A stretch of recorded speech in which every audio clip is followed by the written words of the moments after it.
run down the speed. Use the right 2 lanes to keep right.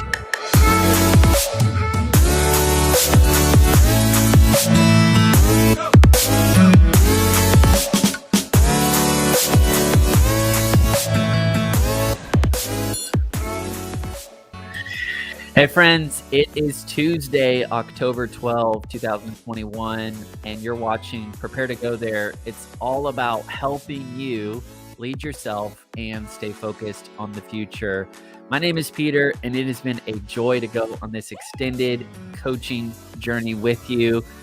So many friends, so many leaders are really putting in the work, and you don't notice it because it is the necessary unnoticed preparation to show up ready, not just assuming that you can rise to the occasion, because honestly, you don't know what the occasion is going to be.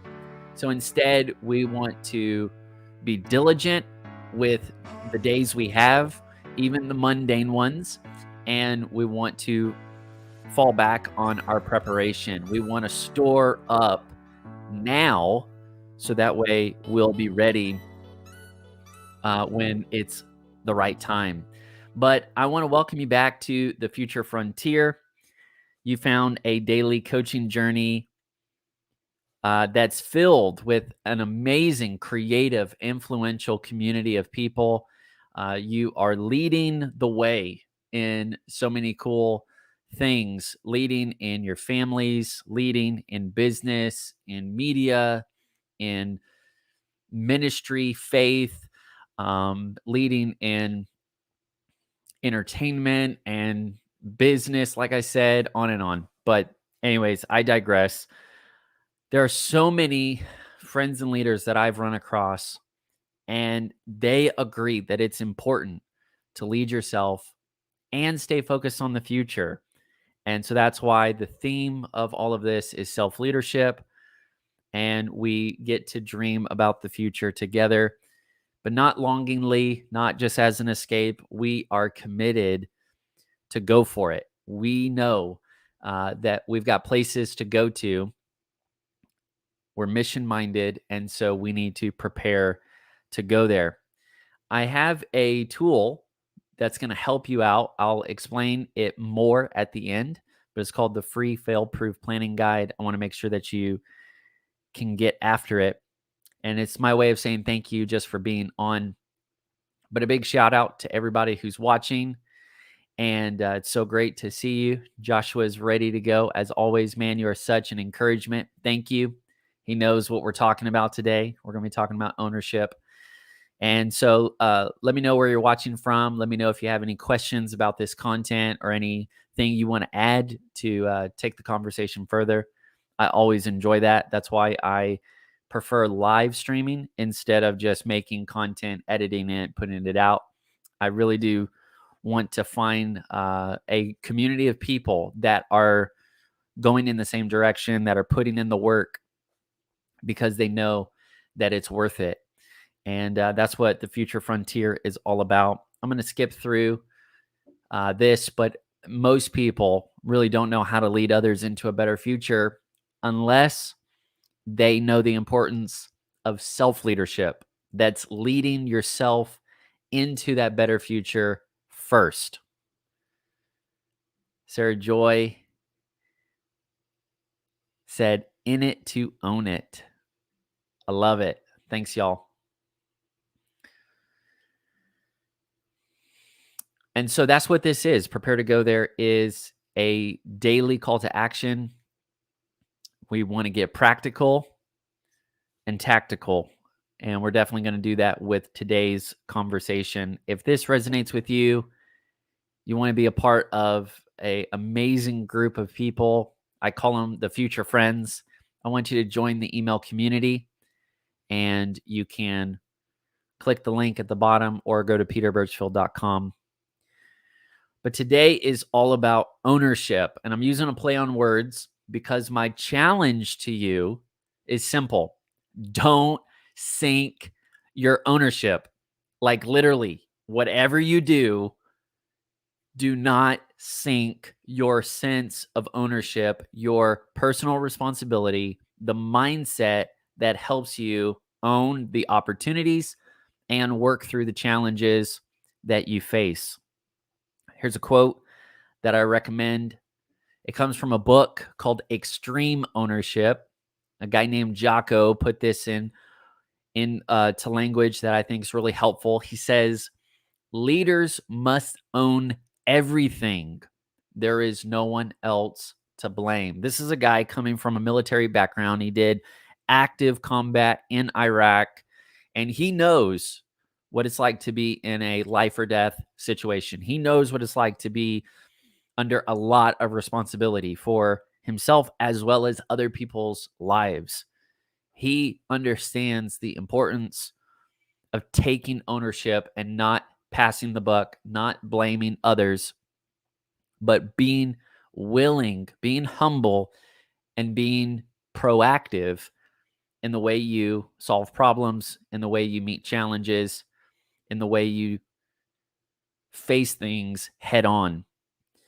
And so the reason I'm saying don't sink the ownership is because of this idea that an entire sea of water can't sink the ship unless it gets inside it.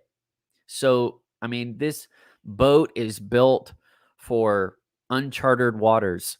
It's built for storms. It can handle anything. An entire sea, the entire ocean can even take down this ship. But there is a vulnerability. If the water gets inside the ship, then it could begin to sink it. And so that's what we're working on today. Realizing that the ownership mindset is so important because we know it can take us so far in life. And an ownership mindset will take you far unless a counterfeit takes you under. So we want this ownership mindset to take us far, and we want to identify, detect, and dispel the counterfeits that could sneak in, creep in, leak in, so to speak, and then take that mindset, that ownership under. So what is it? What does it look like?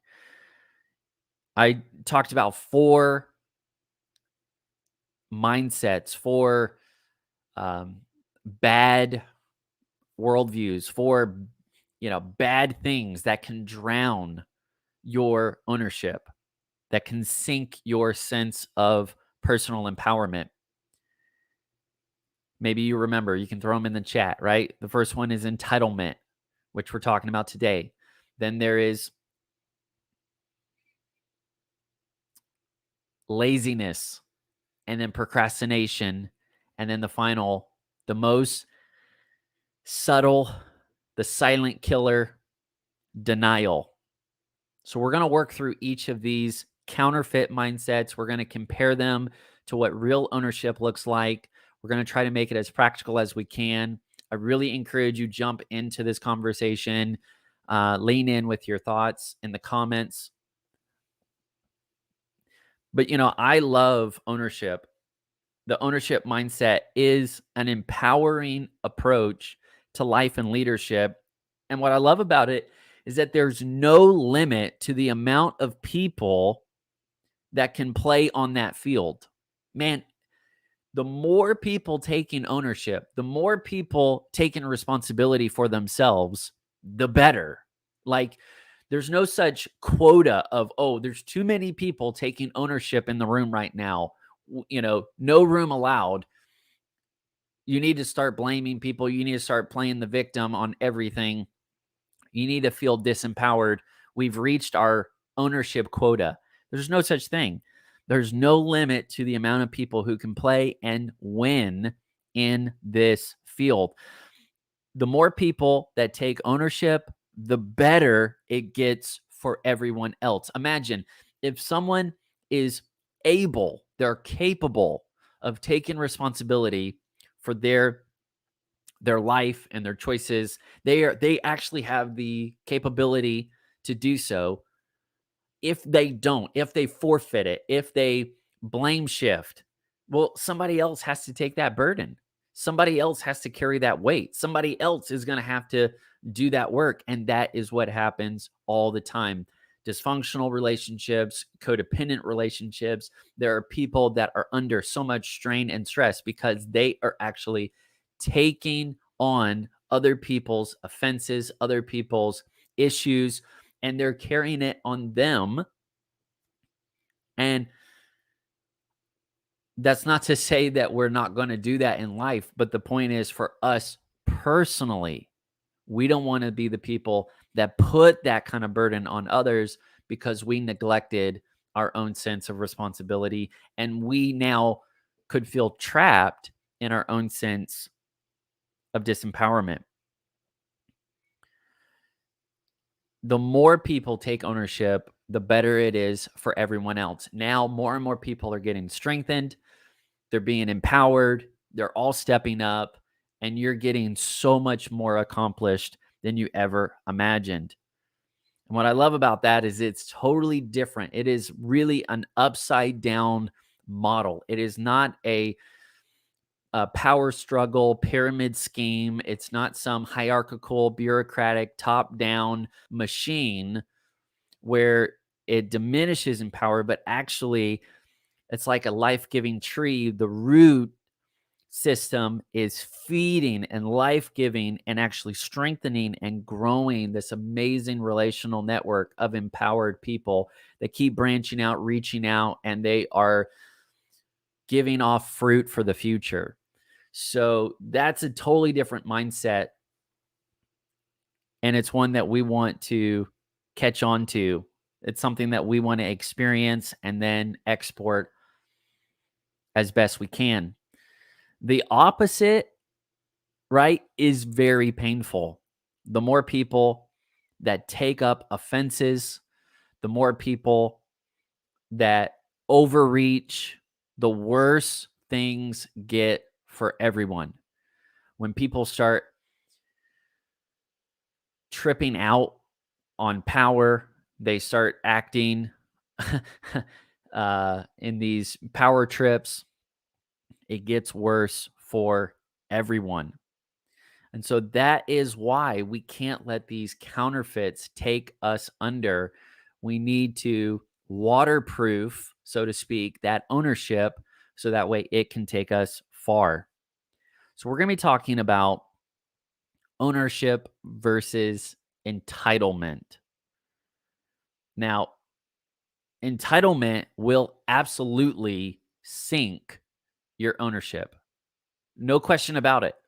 I mean, if you let entitlement on board, if you allow an entitled attitude, which is basically not being grateful, it's basically not wanting to sacrifice, it's basically thinking that you deserve everything but that you're that you don't expect yourself to do anything, that can sink your ownership and your chances of going far. It's dangerous when we demand things we think we deserve if we don't have the character or the ability to steward those things well. I think of an example. There's a story that I grew up with about a dad and two sons. And this one kid, he was a punk, he was a rebel. And he said, "Dad, I pretty much want your money, but I wish you were dead so I could have that money now." He wanted his dad's inheritance, but he didn't want to have a relationship with his dad instead. And so the dad sadly gives him money and he bolts. He leaves the house, but he didn't have the right lifestyle, the right character, the right wisdom, the right knowledge about life, the right discipline to multiply that money, to take care of that inheritance. And so he basically lost it all. And, it doesn't say specifically what happened, but in the story, it's implied that this guy just went crazy. He was unhinged and he was like living like there was no tomorrow. And he didn't have the character, he didn't have the foundation, so to speak, to handle it. And so I really want to challenge you. Many of you, you have this sense of calling on your life. You have you're mission minded. And when you imagine the future, man, it's amazing. When you identify with your future, it's larger than life. I mean, you have big hope and big dreams about what's possible based on what's important. And if you really believe you're going places, if you really believe you're going to have influence and impact, if you really feel this sense of contribution, to those that are going to depend on you and those that are going to be developed because of your influence, then you need to take it seriously. And you really don't just sit and wait for your turn. You actually need to put in the work and build the character, build the skill set, build the acumen, build the leadership that's actually going to thrive when you get that kind of influence and not just nosedive because you weren't ready to handle it all. You weren't ready to handle the pressure, the logistics, the pushback, the attention, for that matter. And so there is a necessary, unnoticed preparation phase, really a lifestyle that we will have to go through. And so if we value the opportunities in front of us, if we value the quote inheritance in front of us, we're going to figure out how to not just gain it, but how to sustain it. Now, that's what's crazy about this. Entitlement actually sounds like ownership. It does, right? There is a little bit of similarity there. In both cases, you feel that you deserve something. Owners say, "This is mine." An owner knows that they have responsibility for this. When you're entitled, you think the same thing. You say, "Hey, that's mine. Hey, I should have that." So what's the difference? The difference is that an ownership mindset says, "To whom much is given, much is required." So an ownership mindset realizes, "Hey, that's mine. Therefore, I'm willing to pay the price. I'm willing to sacrifice. I'm willing to serve. I'm willing to give. I'm willing to make a contribution. I'm willing to put in the work." Entitlement doesn't think that. Entitlement says, "Hey, that's mine, and I shouldn't have to work for it. I'm not going to put in the work. I'm not going to sacrifice. I'm not going," because, maybe it's been theorized, and it's been justified. Entitlement is the opposite. It demands everything and gives little back in return. Here are some quotes. Abraham Lincoln, president, said it this way: "If this country is ever demoralized, it will come from trying to live without work." He was saying, man, that's like immoral. It's an immoral thought pattern to say that I'm just going to live without giving. I can live, but I don't have to give. I live, but I don't have to work. I'm not going to make contribution. I'm not going to take care of my family. I'm not going to pay bills and pay taxes. I'm not going to have my unique contribution. Instead, I'm just going to get what I think should be mine. There's another guy, he's a scholar, Tullian. He said, "Legalism breeds a sense of entitlement that turns us into complainers." That really is the basic bottom line difference. Ownership is an attitude of gratitude. Okay? Entitlement is ungrateful, critical. So I'm asking you, I'm telling you, if you want to go far, You can go so far. You have no idea how many places you can go. You have no idea like where you're going to be in the future. You can kind of you can overestimate what you'll accomplish in 1 year, but you will underestimate what you will experience in 5 years. In other words, be patient. Be patient. You have no idea how far you can go. But you've got to be willing to put in that work to take ownership. So please don't let ownership get infected by entitlement. Don't sync your ownership mindset with this entitlement on board. You know, if you leave a breach below deck in your personal life, entitlement will absolutely drown you in resentment. You'll get resentful even after you get all that stuff, even after you get everything you think you wanted. It still won't make you happy. You'll be more resentful. It's the opposite of contentment. You will get resentful. And you really can't help yourself but to criticize other people. Think of that. You won't be able to help yourself. You'll have all this extra stuff and be no less prepared to take care of yourself, no less prepared to steward that stuff, no less prepared to manage it well, to manage your time well, to manage your money well, to manage your relationships well, to manage your influence well, to manage whatever you demanded. Do you have the ability, the character to sustain it? And this criticism is really, it's really deceptive, and it's really sneaky, because at first it can sound like ownership. I deserve that. Look at what I've gone through. Look at what I did. Look at what was done to me. Right? And it sounds like this sense of this is deserving. I deserve this. But the ownership mindset is willing to serve, put themselves on the line again and again to follow through. And with this criticism, at first, it's a game. And then it becomes a sport. You get good at it.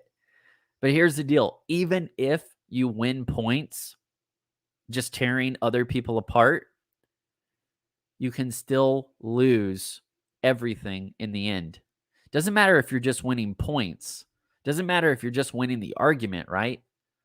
If you're losing your reputation, you're losing your credibility, you're losing connection with other people, are you really winning?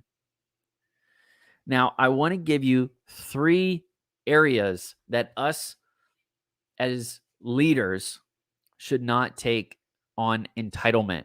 There are 3 areas we kind of feel entitled to every now and again. 3 areas that I want you to be on the lookout for. And this happens all the time, okay? You don't have to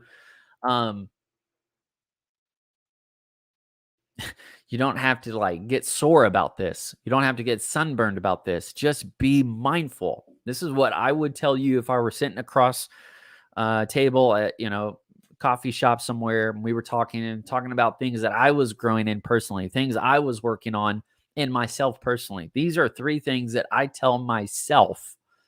Peter, don't get entitled. And there's so many other areas that this could apply to, but here are 3 pointed, practical areas. Number 1, you and I are not entitled to entertainment. We're not.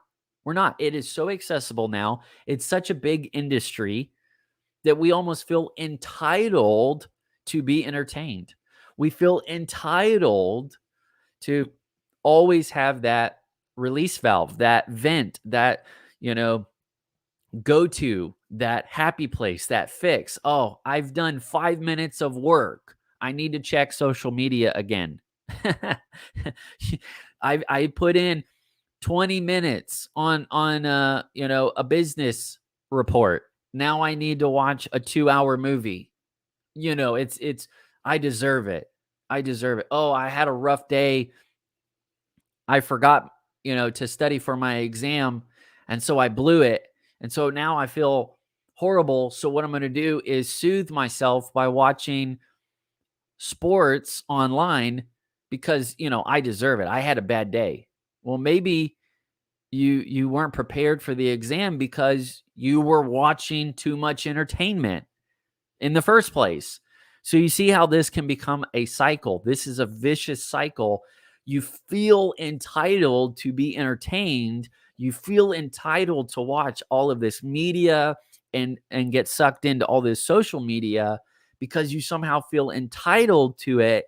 But then it could sap your energy and your focus from being present, being productive, and getting prepared.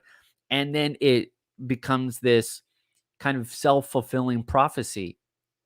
It sabotages you. This is entitlement sneaking in on board your sense of ownership. Now, you can have times where you relax and hang out with friends and family and be relational. Absolutely. That's great. But is it being intentional and is it in service? Is the entertainment just serving a value that you have, or is it becoming a master of your time and attention? See, one of the values that I have is I value hanging out with friends. So one of the things we can do is we can do something fun together, right? Maybe we could watch a movie together. Maybe we could play a board game together. That's cool. That's in service of a value that I have to connect with people. It's not that I feel entitled to always get my way, but it's that in those times when I want to connect and hang out, I want to make a moment and be intentional. So I'm going to find something fun to do together. But so many times the entertainment actually isolates us from other people that we need to connect with, people that need us, people that need our example and our encouragement as well. So be careful when it comes to this entitlement for entertainment. No, we've got to be willing to put in the work. It's not just like, well, I should be entertained because I get a little bit every day. There are sometimes you did not do your work that week. You did not finish your due dates that week. There are going to be times you do have to work over. No, I'm doing self-care. I'm watching my boundaries. I'm adulting. Sometimes you have to work longer than usual. Sometimes you have to cross the finish line. Sometimes you have to keep going. Why? Because you're not entitled to be entertained. The next area is you and I are not entitled to undue respect. Sometimes we think that we deserve respect because we have a title. We deserve respect just because we have a position. I'll just use a very personal example. My background is I am so thankful that I get to be a pastor. I am in ministry. I'm hanging out with a community of people, community of believers, and they see me as a leader. They see me as a pastor. But I can't be banking on respect just because I've got that title, because I've got some title on, my name badge. In fact, scripture says that you need to live worthy of your calling. Scripture says if you do not take care of your family, then you're dropping the ball, and that's not meeting the standard of a responsible leader in your family or in your community. So sometimes we expect favoritism. We expect better treatment. We expect, the fancy life. We expect the fanfare. We like that celebrity status because we've got the title. We're the VP of this, or we're the influencer online, or we're whatever. And I love this. I love this idea. There's a quote. Forgive me, I don't know the exact person right now, but maybe it's just been floating around, but it says, I want the people who know me the best to respect me the most. In other words, it can be so easy to get, stardust in your eyes when you're looking at people online. You're looking at people on a silver screen or at a distance. You're looking at people that you really don't know that well. And you think they're amazing because you're not looking at them up close and you're not seeing that they are human and they've got these issues that everybody has to go through and everybody has to work on. And so they look like a hero when that may not be the reflection in their character. But I want the people who know me the best to respect me the most. The people that live right up and close.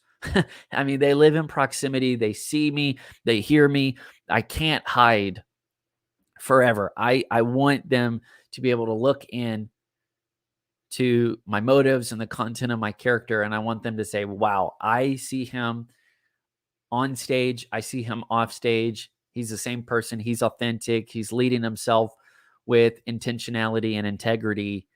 Man, that's what winning looks like. I want to, I want that for you. I want the people who know you the best to respect you the most. And this can sneak in because, entitled people, we're going to talk about laziness tomorrow, but entitled people are not always lazy, right? Entitled people actually can and do work very hard. However, it's not the same as ownership because they feel that people are somehow indebted to them. They feel because they've done all this work, because they've, gone through XYZ, because they've, climbed the steps and jumped through hoops and all this stuff, that now they, are indebted for some dues. And yeah, absolutely. There are inputs and outputs in systems and in agreements, but I'm talking about relational. I'm talking about influence. Just because you have a position of organizational authority doesn't mean that people are going to respect you. I mean, they'll do whatever you ask them to do in the moment, but that doesn't mean that you've actually influenced them and you've actually inspired them to live their life better. So be mindful of that entitlement, the attention. You're not entitled to everyone's attention. You're not entitled to everyone's undue respect. There are times where you do have to put in the work privately, whether people see it or not, whether people respect you or not, whether people get you or not. You still have to go on that necessary, unnoticed preparation journey. I call it head down. Sometimes you just got to keep your head down and you got to keep going. The last thing to watch out for, you are not entitled to everything you want. Pretty basic, right? You are not entitled to everything you want. And yet, somehow in this hustle culture, entitlement can feel like a virtue. And we think that getting our way is somehow the same as knowing our worth. Let me say that again. Sometimes we can think in this hustle culture that always getting our way is the same as knowing our worth. Hey, if you know your worth, then you're not going to take it. You're not going to handle it. Da, da, da, da. And yeah, absolutely. You can have empowerment and freedom that is apart from other people's opinion or overreach, but it may be the other way around. Maybe knowing your worth means you don't always have to get your way. It's okay. You can live with contentment. You can live with patience. You can still go on a journey with people. You can still um, give without getting anything back in return. It's okay because they are not going to satisfy you anyways. Other people are not going to satisfy you anyways. So you have to figure out how you're going to be good with who you are and who you're becoming. And you got to stay the course and trust that what you've been sowing is going to be growing back good stuff you want later on. So now you can zoom out. If you take this idea, you take this mindset, and if you copy pasted it a few hundred times or a few thousand times or a few million times, let's see if the world is better off or not. I like to say if I took your lifestyle, if I took the routines that you have in the day, if I took the way you act, interact, and react with other people, if I took your text messages and your emails and your entertainment and your lifestyle choices, and I copy pasted it a few dozen times or a few hundred times, would your team at work, would your team be better or worse off if everyone was copy pasting the way you think, the way you live, the way you lead? Would the team be better or worse? Because if only one person is living that way, you don't really know for sure. But when you copy paste that lifestyle a few hundred times, a few thousand times, a few million times, becomes really obvious, right? This is really wrecking people. This is wrecking this organizational culture, this family dynamic. Man, we don't want to be copy pasting the wrong patterns, the wrong habits, the wrong values. And so if you let this seep in, creep in, I mean, basically, right? That's the idea of discipleship, right? Do we want to copy paste the life patterns of Jesus into our life? Not because we have to, but because we've been inspired by his life and leadership. But I do want to just make one little touch and go because I do like to focus on self-leadership only. But just to kind of show you what is at stake, I do want to zoom out just a little bit. What if everybody thought it was okay to just live with this entitlement, ungrateful, critical, demanding approach to life? What would that even look like? I found this funny quote. Margaret Thatcher was the prime minister in the UK. She said, "The problem with socialism is that you eventually run out of other people's money."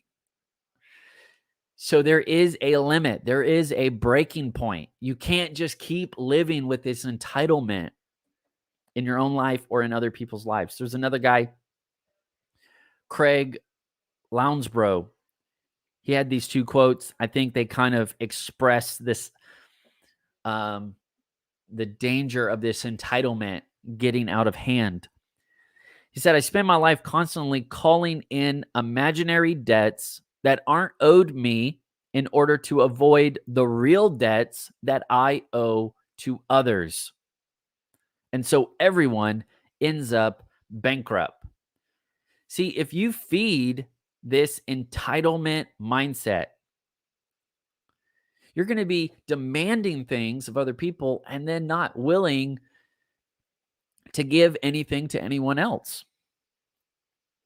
He goes on to say, "We are notorious for running around self-righteously, declaring our rights to do this and do that. But if we were to reflect on the millions who ran across bloodied battlefields so that we would have those rights to declare, I think we do a whole lot less declaring and a whole more appreciating." Man, think of these soldiers who were sacrificing. Think of us. Are we growing in gratitude and taking ownership and willingly stepping up when called upon or not? Have you ever seen the movie Dunkirk? It's a story, it's based on a true story where World War II was going on and these troops were basically in a hard place. They couldn't leave and they couldn't get all their troops to safety in time because the enemy forces were coming against them. And it really came down to a civilian army, a grassroots movement that was willing to step up and sacrifice. See, that's not entitlement. That is ownership. They were taking ownership of the moment and they were doing something about it. So I want to pivot now and make this very personal. What is kind of like a first base level, a first base step that we can take if we want to waterproof our ownership mindset? And I think the first one is ownership recognizes personal boundaries. Ownership recognizes personal boundaries. This is very simple and very difficult at the same time. But ownership is two ways. Okay. I have to recognize my own personal boundaries, and I have to make the most within those boundaries, my time boundaries, my space, my influence, the work I do. I have to make the most within my boundaries. I cannot overreach my boundaries and envy and, the technical word covet. I can't covet somebody else, something that's going on somebody else's boundary, if I haven't put in that work, if I haven't done the same things that they did to get those results. I have to recognize that I am responsible and I am empowered to see results in my own personal boundaries. And many times, if we don't think this way, if we don't live this way at first, we can become unintentionally disempowered and allow so much overreach in our time, in our opinions, or our worldview, in the way we interact with other people. And we don't realize how many times people are just barging in, changing our day, changing our feelings. They're just pushing and prodding all day. And we don't even realize that our personal boundaries are being ignored. So, one practical area that the ownership mindset can show up is dealing with personal boundaries and our own sense of belonging. When you value your own boundaries, you know what it's going to do? It's not going to make you a hermit. It's not going to make you recluse. It's not going to make you, get boxed in. When you value your own personal boundaries, you're going to respect other people's boundaries as well. Man, that's everything, because when you respect and you recognize, hey, I'm an owner, I have ownership. Guess what? They are an owner. They have ownership as well. You're not going to overreach on them. You know what that's going to do? It's going to give you a better rapport with them. It's going to give you a better reputation with them, a better connection with them. They're not going to feel awkward around you. They're not going to feel, used or misused around you. They're going to say, hey, when I was talking to Peter, he didn't take all the time. He didn't take all the attention. He didn't dump all of the work on me. He understood the work that was in his boundaries, and he understood the work that was in my boundaries. He understood, just respect your boundaries. And that means you have to speak up about them. You got to be clear about them. That's why I'm so big on putting things on paper on purpose. Like, do you even know what your weekly schedule is? It's not about getting boxed in. It's about respecting your personal boundaries. And it's about flourishing where you are and not floundering to get somewhere you're not. And so, respect other people's time. You say, well, how do I do that? Start with your own time. Start with your own time. If you made a commitment, man, I'm gonna have a morning routine. I'm gonna give it 30 minutes, and I'm gonna, put in the work. All right, well then give it the full 30 minutes. And don't let other things crowd in on it. If you say I'm going to get in my alone zone, then set that boundary. Don't let things distract you. And then vice versa. When you're on the phone with someone, you say, hey, do you have 5 minutes? Do you have 10 minutes? Man, you got to be true to that, because you just set a personal boundary. And you got to practice that. And you can't just say, oh, well, it's not that big of a deal. What it's doing is it's creating a habit. So we have to recognize our own personal boundaries and actually speak up for them, right? Because that is the way an owner thinks. And then we're Modeling that by example, we're multiplying that value in others by respecting their personal boundaries as well, their time, their space, their responsibilities, etc. So, for example, don't let people break into your time boundaries if you've set up focus work or family moments. Sometimes, again, we expect that entitlement in our status. We expect that entitlement in our attention. We say, well, I do get a lot of attention for being this leader. Yeah, but shouldn't the leader be able to clarify the expectations in advance and say, hey, when I am doing work, I will be 100% focused there. But when I'm with family, I want to be 100% focused there. It's just understanding some boundaries. Here's the deal. If you tolerate someone stealing your time, then you will eventually begin to feel indebted or inferior. You say, well, they can take my time, because they XYZ. But I feel like I'm digressing, but I think you get the point. There's nothing disrespectful about clarifying your expectations. There's nothing disrespectful about negotiating how you're going to make things work with other people. Like, don't wait until things get awkward or tense with relatives, with friends, with coworkers. Don't let things get awkward. Don't let things get tense because you kind of run into that showdown moment and you really didn't specify. It was kind of muddy, kind of messy. And so you say, well, yeah, I guess it's okay. Come on over. And then boom, your personal boundary just got broken into. And it was because an owner is someone who's going to say, this is my land. This is my property. This is my time. I'm going to take care of it. I'm going to steward it. And because I value mine, I'm practicing to value yours. Hope that makes sense.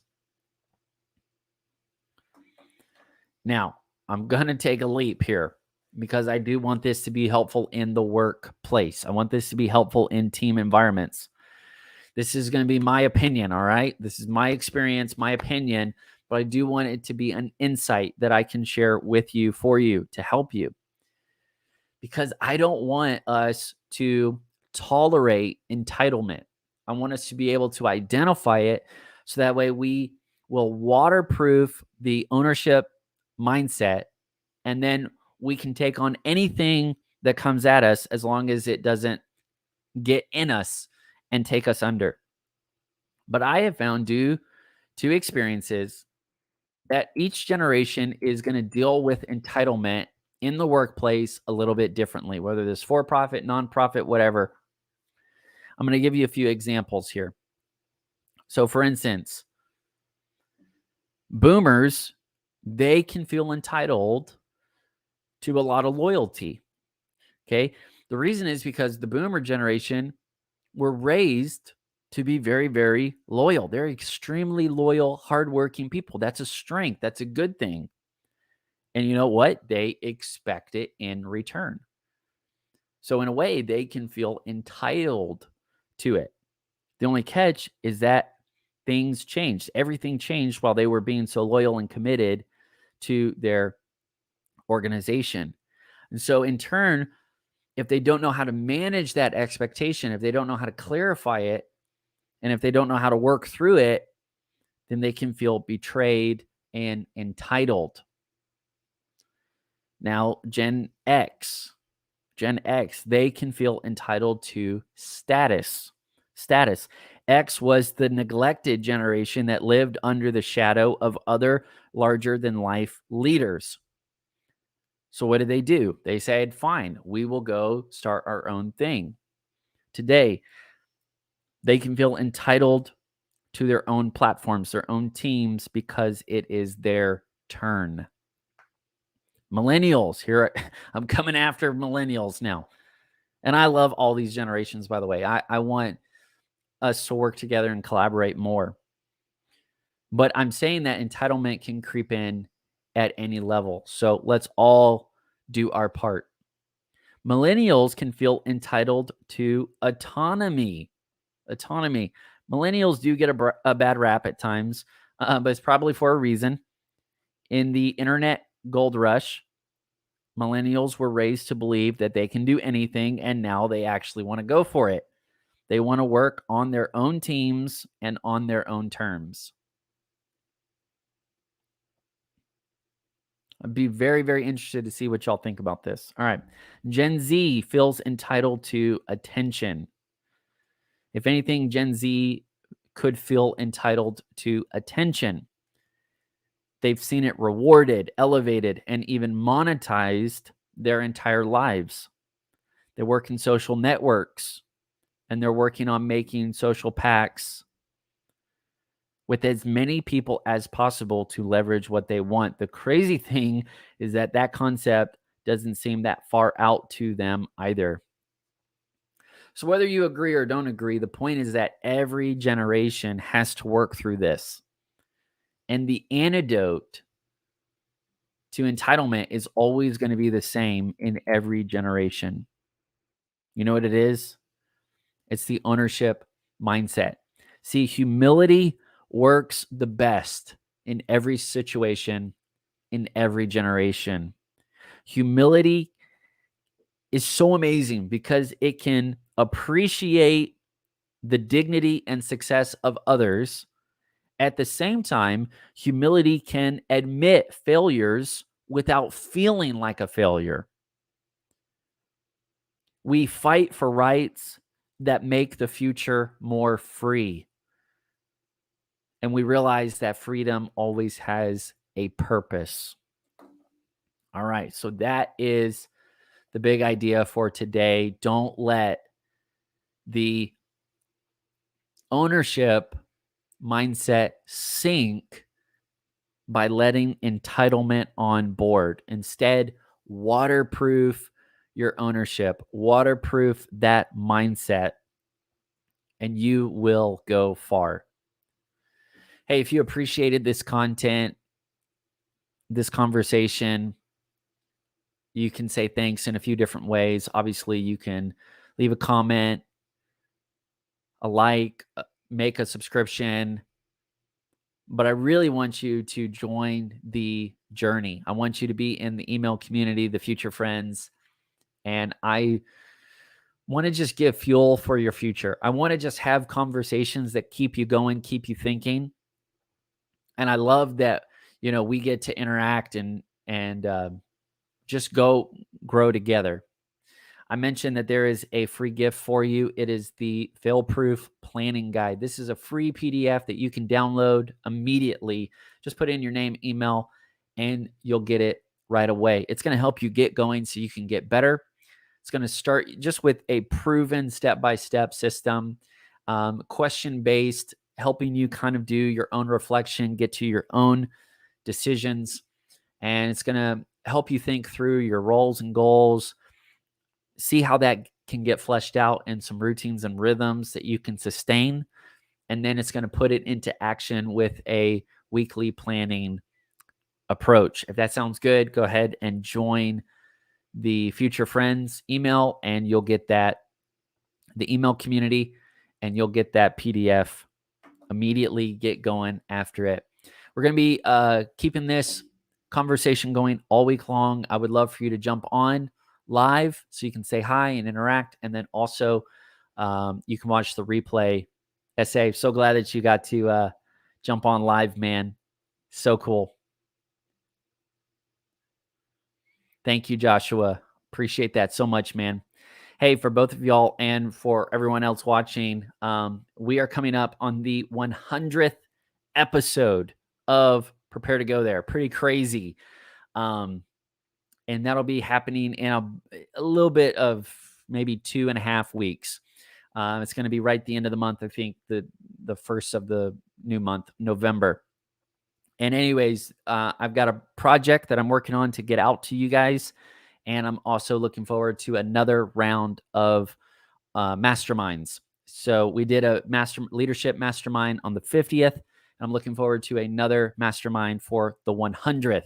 And I'm really looking forward to it. Future focused leadership mastermind, really focused on self-leadership. I know there's a lot of amazing people in teams, and they're helping businesses, they're helping media agencies, they're helping ministries, they're helping bands, they're helping all kinds of groups. But we need conversations to work on the individual, because if we don't go to the individual level, then basically people kind of feel tied in, wrapped into the thing that they do. And then the team thing becomes their identity. And we need to keep empowering people so that way, even after that season or that awesome investment, they feel empowered to go take on the next challenge. And I think it'll actually help us to see people differently so that way we can work more collaboratively long term, and we're actually raising up a network of empowered people, and we're just growing with each other in different seasons of life. I am so grateful that I've got to know people as a single dude, and now we're kind of in our own family phases, and growing in leadership. People are starting businesses, planning churches, doing nonprofits, just amazing stuff. And so cool to just go on that journey long term. It's so much better than just kind of being the it thing for a short-lived moment of fame. So it is all about going the distance and making a difference together. All right, that is it for now. Stay awesome. Keep putting in the work. And I really would just challenge you to look at this ownership mindset and say, I don't have to feel helpless. I don't have to think hopeless. I can take ownership, and I can get a wisdom strategy to go live differently and make a difference. And then we'll come back and talk about tomorrow is laziness. Dun, dun, dun. We're going to talk about ownership versus laziness and procrastination. And then we'll finish out with the most silent killer of all, which is denial. Ownership versus denial. And then on Friday, I've got an amazing conversation coming up, a future friend who's also a leader. And I'll be introducing him a little bit later on in the week. So it's going to be great. Remember, you're going places, so prepare to go there. See you tomorrow.